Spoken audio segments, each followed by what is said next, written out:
do our bodies need nutrition? Okay, and this can be quite a personal one. Having a little bit of a think about what are the key points? Why do we need good nutrition as human beings to survive, to thrive, to enjoy our life?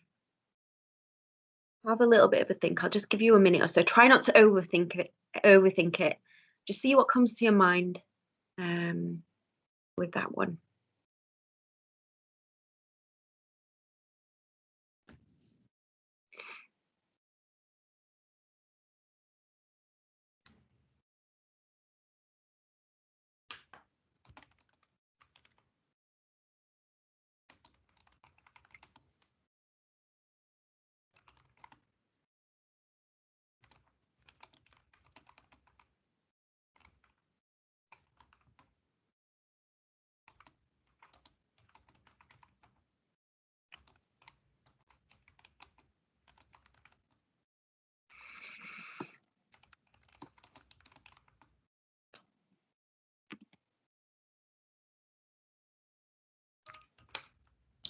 We've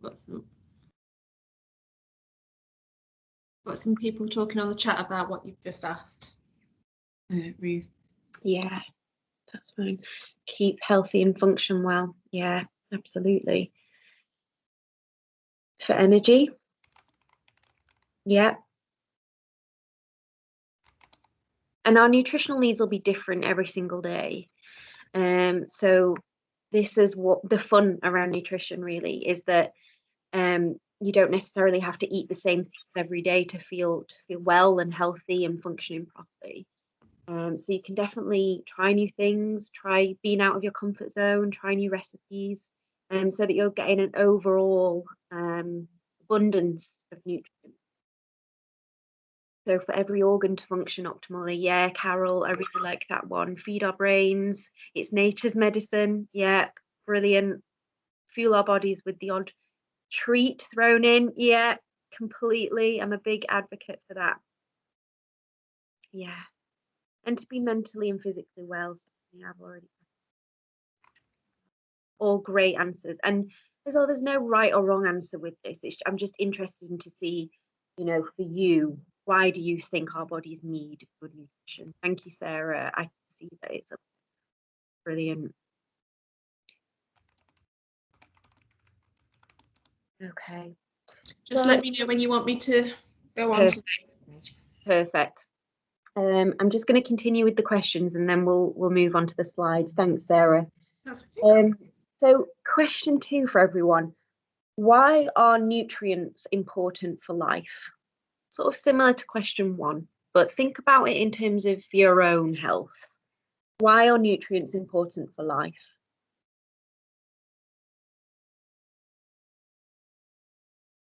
And have a bit of a think as well where you're writing the answers. Is this the sort of thing that you're doing already?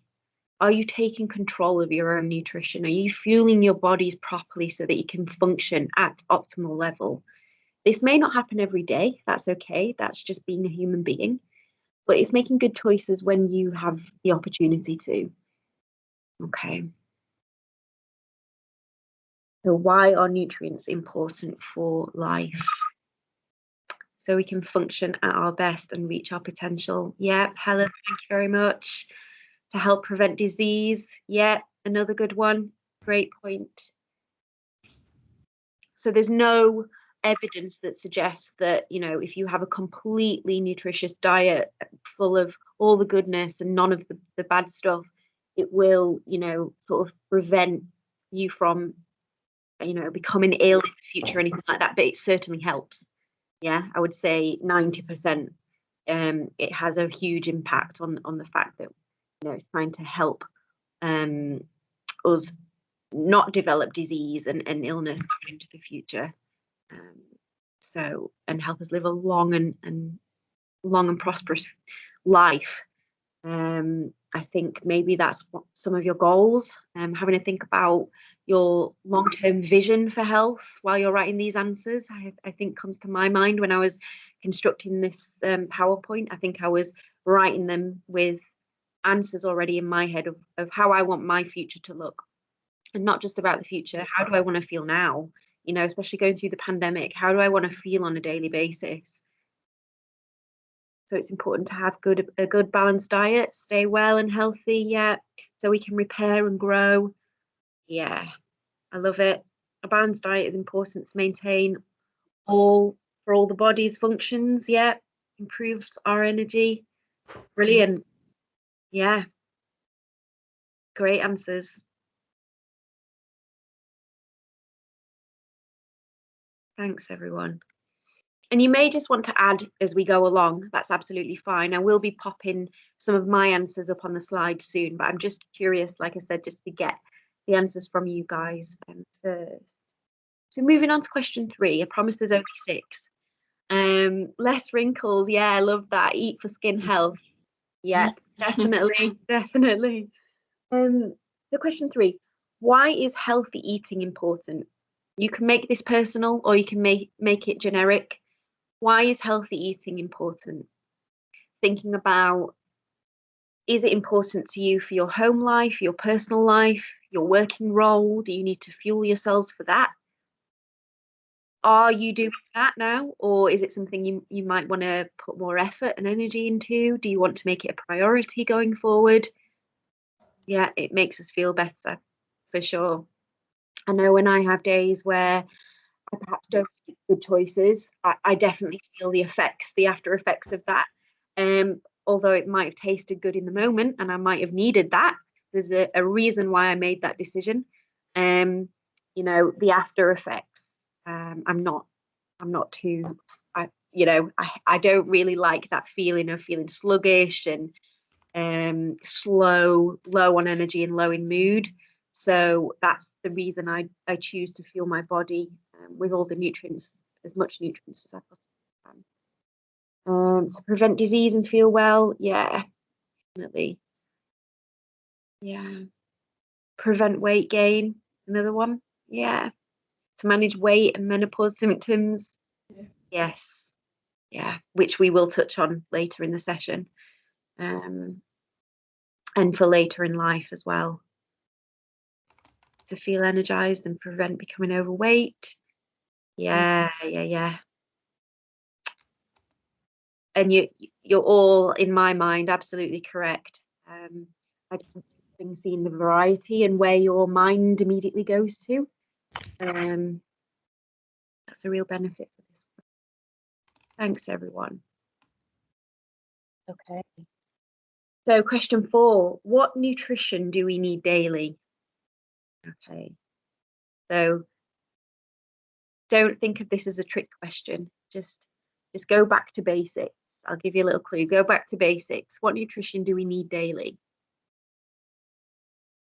And to help, I will say that there's 6 things that we need daily. Have a go at trying to figure out what the 6 things are. Yeah, water. Water is one of them. Well done, Emma.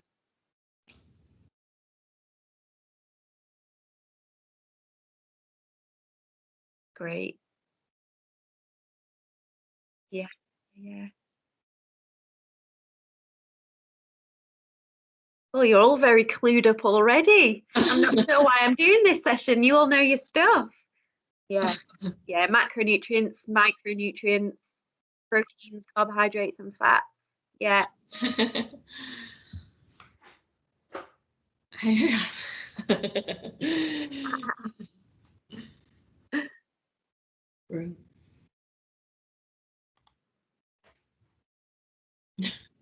Chocolate. I wish that was a food group. Gosh. Yeah, brilliant. Brilliant. You're all correct, by the way. Proteins, carbohydrates, and fats, minerals, vitamins, and water are the 6 main ones. But the other things sort of fit into those categories. So like fiber, some of you said fiber.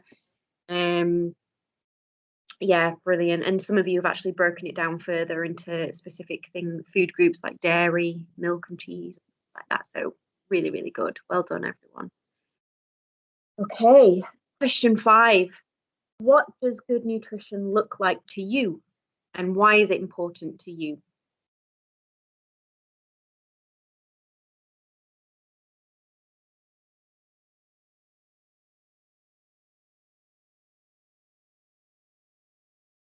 And again, have a bit of a think. This is individual. My needs may not be your needs, and vice versa.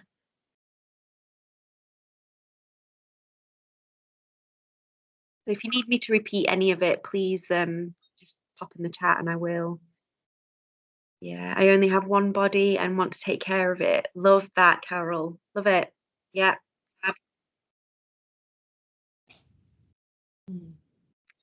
Regular meals.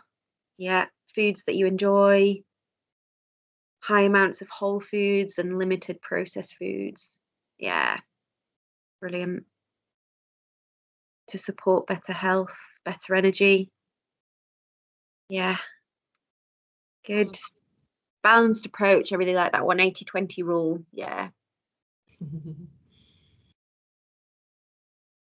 Yeah. I think as well, when you're writing answers to nutrition questions, it really emphasizes the importance of good nutrition, if that makes sense. So I know even when I did this exercise myself, when I was trying to think of questions for the group, and it forced me to really think about, wow, am I getting what I need on a daily basis? And if not, why not? Is that important to me? I would say it absolutely is important to me. It's one of my top priorities in life. And I will come on to why in a second. But it just really does force you to think about your habits, your current healthy eating habits, if you may want to change anything that you're doing currently, little bits on how, it is about baby steps. So it's not about having a complete overhaul on your diet. And I think that's where a lot of us are going wrong, is we think, oh, I need to completely change absolutely everything. You're probably doing the majority of good eating behaviors and good choices. But it's just little tweaks that we can make to make ourselves feel better for long-term sustained health as well. But I'm just absolutely loving all these answers in the chat. So thank you, everyone. And then the final question is, how does nutrition affect the body? Okay. So I would say, how does good nutrition affect the body? Sort of split it into how does good nutrition affect the body and how does bad, worse nutrition affect the body? And just have a think about whether you're in the good or the bad category. Don't really like using the words good or bad, but just having a think about which bits you're in. If you're making good choices, perhaps at the start of your day, and then a little bit worse choices towards the end of your day. If you're getting tired, does your fatigue affect your decisions? General, lifestyles, if you've got other duties, other responsibilities at home, does that affect your evening meal? And then does that impact your sleep patterns? So just having a bit of a think about that. Yeah, it fuels our body, it energizes our bodies. Yeah, has a positive impact on mood, energy, sleep, and well-being. Yeah, I love how you've Emma. I love how you've put bad in. Yeah, brilliant. Makes me feel sluggish and no energy. Yeah, inverted commas. I love that. Great. Thank you, everyone.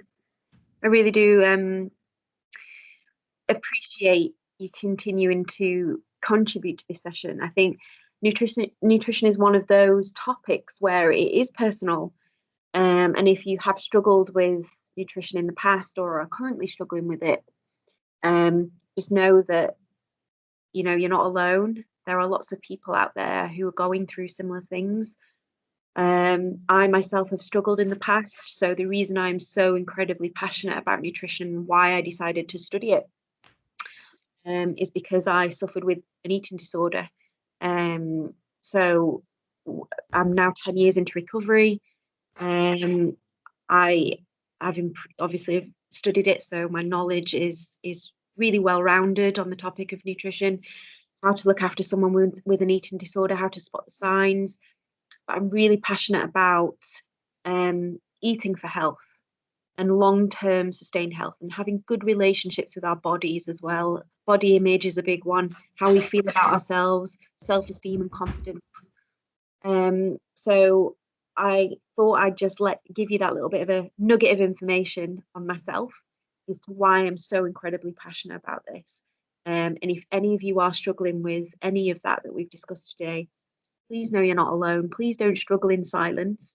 And if you're wanting to pick up anything outside of this conversation, then I'd be more than happy to set up a one-to-one, just go through the basics with you. So, Sarah, if you don't mind going on to the next slide for me, please. Thank you. So, this session, just a bit of a brief overview of what it will cover.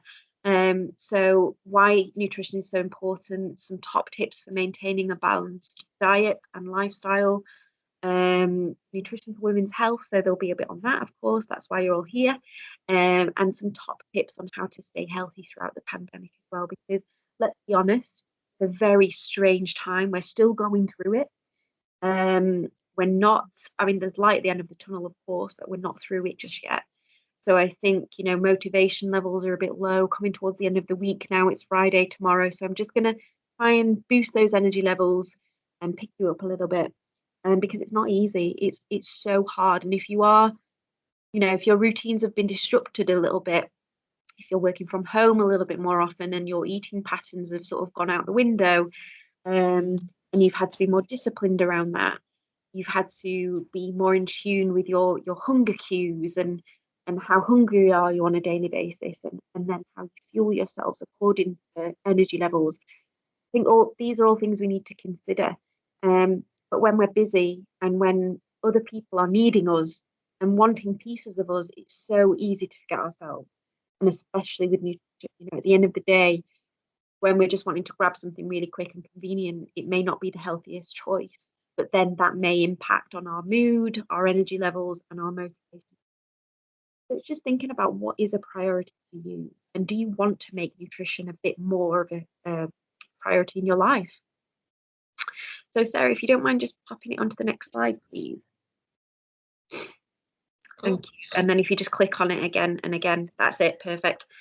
So the importance of nutrition. So I'm not going to read that whole little bit of blurb, read through it in your own time, but there's so many different points in our life where nutrition is incredibly important, right from being a young child, a baby, going through adolescence, you know, growing up, infancy, puberty, and then going into adult life, later in life.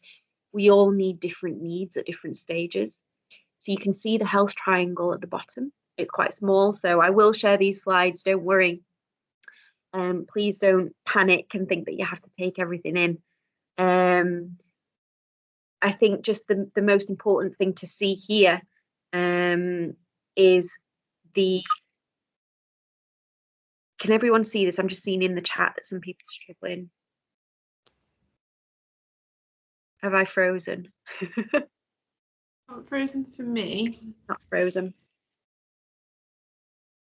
Yeah, not frozen. I think Okay. it depends on people's internets and stuff. No, I'll have to check. No worry. So the health triangle. So some of you may have seen this, but you can see that there's a place for every single component diet. So this is difficult to sort of comprehend when there's so much information out there on nutrition. There seems to be at the minute, especially, you know, on social media, with there's different diet myths out there. There's different diets to sort of try during lockdown because people are worried about weight gain. And the diets that seem to speak to people are the ones that cut out specific nutrient groups, which from my perspective is a complete disaster. There is a place for every single nutrient in our life, and that means confectionery food. Because although it may not be good for the body, it's good for the soul. So there is a place for it. You can see right at the bottom, hydration comes before any other nutrient.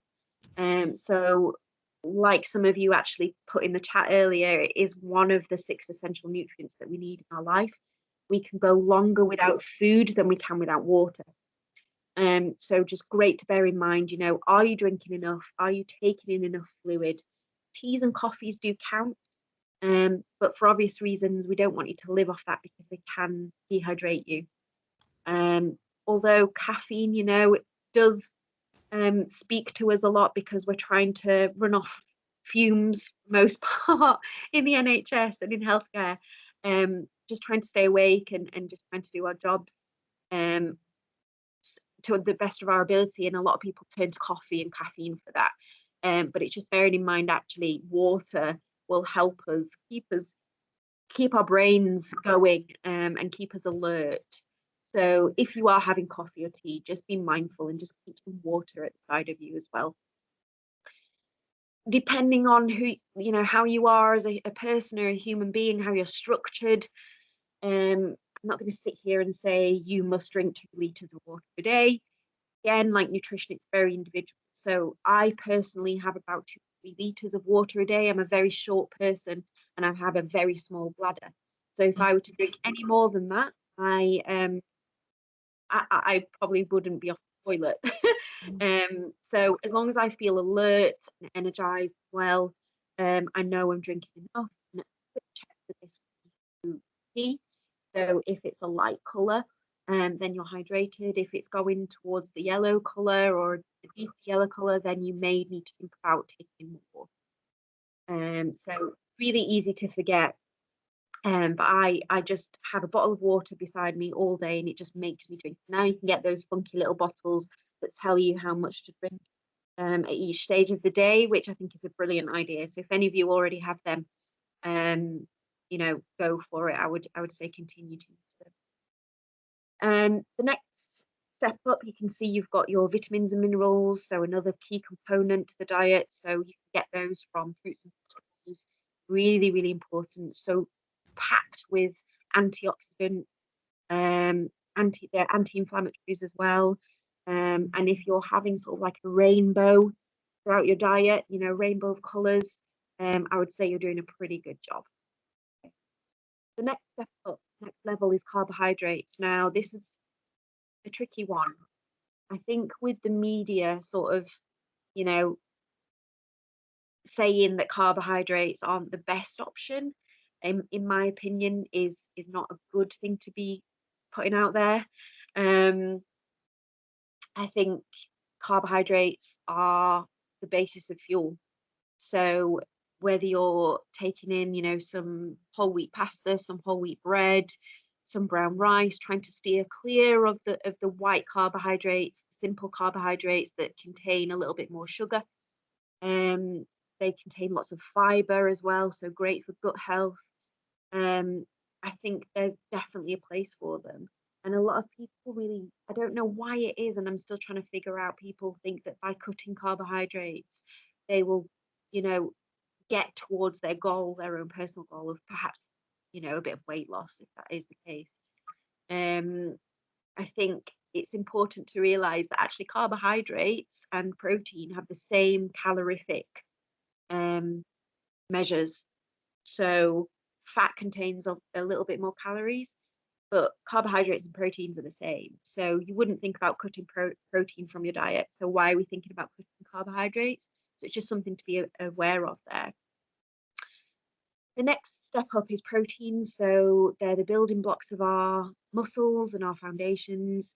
They're essential hormone regulation. So having lean proteins in the diet. So for example, fish, poultry, chicken, turkey, anything like that, meat, eggs, dairy products, anything that's going to give you some protein. I would shoot for around 1 to 2 grams per kilo of body weight. So depending on how much you're exercising, I would shoot higher, so around the 2-gram mark.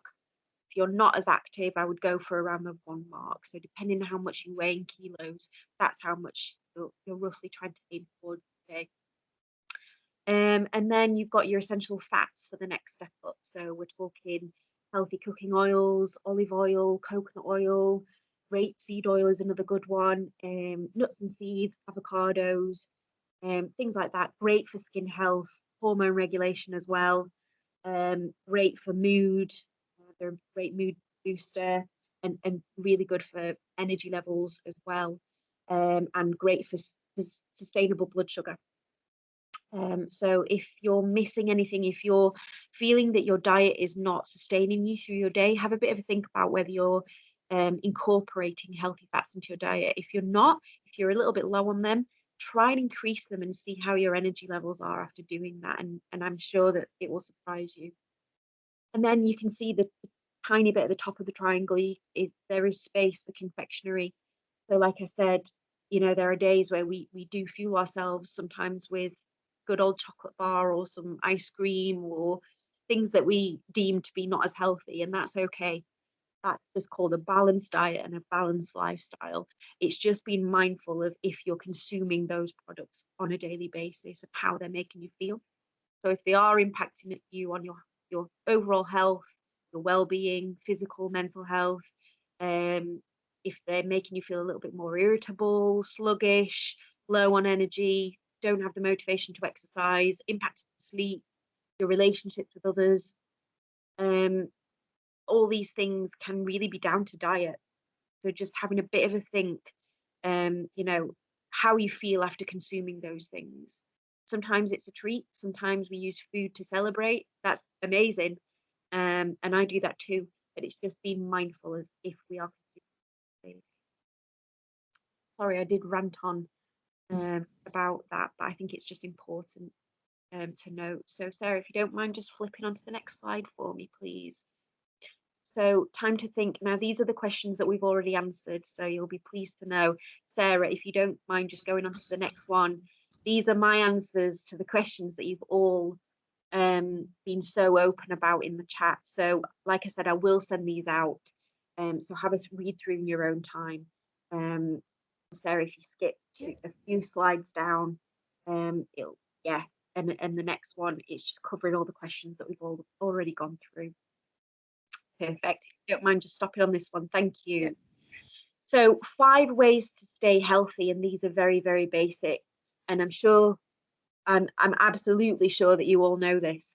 But just including more fruits and vegetables, widening your variety of fruits and vegetables so you're getting so many vitamins body needs. Staying hydrated. Yeah, our bodies rely on intake of fluids to balance our systems, our hormones. Managing your mental health by taking time out for yourself. So perhaps thinking about a little bit of on your self-care routine. De-stress and incorporate a self-care routine that works for you, your lifestyle, and exercise in a way that you enjoy. So I think the bottom point really speaks to me. There's so much information, and now that we're in lockdown, there's so much out there on YouTube, with yoga and Pilates and some HIIT home workouts. If that doesn't work for you, if you prefer to go out for a walk and that's your daily exercise or a quick run, great. This is the opportunity, and this is your time to figure out what you enjoy. Even like house cleaning, that is a form of exercise. You're moving your body, you're getting that blood flow going, you're getting that heart rate elevated. It doesn't need to be a 10K run every day. It's just little baby steps, getting your body moving. We are not designed to sit down all day every day. So I think that can really have an impact on how we're feeling. And it can really affect our hormone levels as well and our mindset. Sarah, if you don't mind just flipping on to the next one. Thank you. So these are very generic guidelines. And as I say, this is not a one size that fits all. So for example, calories per day, 1,700 to 2,200. If there are any men on this call, I apologize, because you will probably definitely be needing more than this. Depending on your activity levels, whether it's the time of the month, if you're going through the menopause, you may be needing more than this. It is all about figuring out what works for you, and this will vary at different times in the month. So parts of the month I will be maintaining around 2,000 calories. So that's what I need to maintain a good health rate for me. If I'm more active, if I'm doing a workout every single day, I would probably be looking at 2,500 calories for me, and I'm very short. If I'm not as active and I'm sat down for a lot of the time, I would be looking maybe 1,900 at the lowest. if I'm thinking about going on holiday and I really want to be on it with my fitness and nutrition, I might decrease slower to lose a bit of body fat. But all the while thinking about hormones, it's so important to me. When I was suffering with an eating disorder, my hormones went completely out of whack. I didn't know what my hunger levels were at all. I just completely disregarded my own thoughts and I didn't listen to my body. Now, if I'm hungry, I eat. I stop when I'm full. If my hormones are telling me, you need a little bit more fat, you're running low on energy, I have a little bit more fat in my diet. Try not to be afraid of playing with calories. And that is so easy for me to sit here and say it's a process. You won't wake up one day and say, oh, I've nailed my nutrition, I don't need to work at it any longer. It's an everyday battle, it's an everyday journey, something that we all need to work on a daily basis. So that I just thought that they were some interesting stats. Again, don't use this as your Bible, figure out what works for you. It's just a generic bit of information if you're wanting to think about macronutrients a little bit more. Sarah, if you don't mind just going on to the next one for me. So thank you very much. Moving on to women's health and the female hormone estrogen.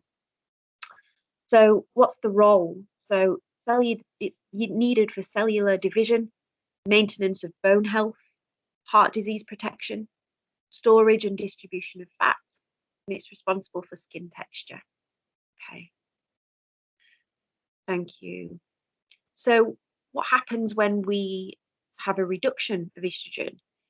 It reduces our metabolism.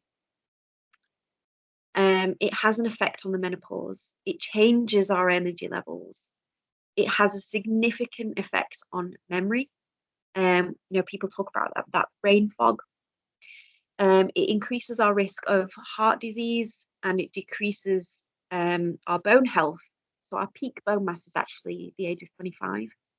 And then from there on out, we need to think about our bone health a bit more and think about including some exercise that incorporates a little bit more, body weight activity. So you're really working your joints and your muscles, adding in a little bit of weight training is really going to be beneficial. So what are the effects? Lack of motivation, the desire to make good decisions, and less physically active and low self-esteem and confidence. So I'm just curious to know if that speaks to anyone on the call. Yeah, Joe. Yeah, you can relate to the 4 effects. Yeah. And feel free to pop your hand up or pop in the chat. Yeah, lots of me too's come in. Yeah. It's a difficult one, isn't it? I think it all spirals. So when you're low in motivation, you feel low in self-confidence, your self-esteem is low, therefore you don't really want to be very physically active because you don't have the energy, you don't feel great about yourself, so you think, what's the point? And then your abilities to make good decisions around food and nutrition suffers. And it's like a vicious circle, isn't it? I think once you start thinking, actually, specific foods and specific nutrients help you, if you're feeling yourself a little bit better, then the energy comes to, be a little bit more physically active, and then your motivation increases, and then your sleep improves. So it may just be the fact that you need to tweak little areas in your diet. And like I said right at the start, you don't need to completely, throw out everything in your cupboards or anything like that. But it's just making mindful choices where you can. Take the pressure off when you can't. Don't beat yourself up for the fact that you've had a day where you've been off track. Just, tomorrow is a new day. Don't deprive yourself. Don't restrict yourself the next day if you've maybe eaten a little bit more than you needed. That's okay. That's just called life. Yeah. Brilliant. Yeah, Geraldine, it's scary how much loss of estrogen affects our physical and mental health. It really does. Yeah. Yeah. Then get in a cycle and struggle to get out of it. yeah, the struggle is real. I would say definitely. And I think my tips with that is, I mean, I've been there where I've really not been on track, and I've then restricted myself the next day, and my hormones are completely out of whack, and I can't figure out why I'm doing this to myself, and the negative inner narrative begins. I would just say, okay, an hour at a time, a day at a time, a week at a time, a month at a time. And before you know it, you're back on track, you're living a healthier lifestyle and routine. And then if you have tools and strategies ready to be able to pull you back from when you have gone off track, that's the key element for me, is just knowing, okay, I've had a bad day. I'm going to call a friend about it and speak about it. I'm going to communicate the fact that I had a bad day. I'm going to write in my journal, why did I choose to make that decision to fuel myself with that when I could have chosen that? Why did I not do some form of exercise today? Was it because I was feeling tired, lacking motivation, lacking inspiration? Would I have felt better if I've done it? Okay, it's just these questions you need to ask yourself sometimes to pull you out of that hole, and to pull you out of that vicious circle. Sarah, if you don't mind just popping it onto the next one for me, thank you. So I think this will be the last slide, and then we'll just have a few minutes for question and answers, if that's okay. I'm just mindful of time, and that's my fault right at the beginning for not being able to share the slides, so apologies for that. But I will send the whole entirety of the presentation out, so please don't worry. So just a few things on preventative nutrition. I think everyone, maybe not everyone, but a lot of people are quick to think of nutrition for the present day. Okay, so they're not really thinking about the future, the next year, the next 5 years, the next 10 years. You know, how do you want to be when you're living into your 70s, 80s, 90s? Do you still really want to be quite active and feeling well in yourself, mentally and physically? We need to start thinking about that now. So try to implement a well-balanced diet. Find what works for you, and I cannot stress that enough. Okay, so what works for me may not work for Sarah. What works for Sarah may not work for me. It is all about trial and error, and that's the great thing. That's the fun part of finding what works for you. You may have a day of trying things and think, actually, absolutely not. That did not work for me. It completely interfered with my gut health or my tummy or my brain fog or whatever. And then tomorrow's a new day. Try something different. Don't cut a particular food group. This completely sets your hormones off. Like I said, there's a place for every single nutrient in the diet. And remember, just go back to the basics of the health triangle if you're struggling. So foods to help combat brain fog, leafy green veg, so the dark green vegetables, so broccoli, cabbage, green beans, things like that. Kale is another good one. Berries are great, full of antioxidants, packed with lots of health. Fatty fish, so your oily fish in there, salmon, mackerel, fresh tuna, and even actually tinned tuna, if you can add that in. Walnuts, a really oily nut, great for heart health as well. Flax seeds is another good one, and that's they contain a lot of fiber, so really good for gut health and hormones. Avocados, turmeric, and broccoli. So I would suggest, have a think if you're incorporating any of those foods into your diet at the minute. Amazing. If you're not, maybe just try adding 1 or 2 in every week and see how you feel.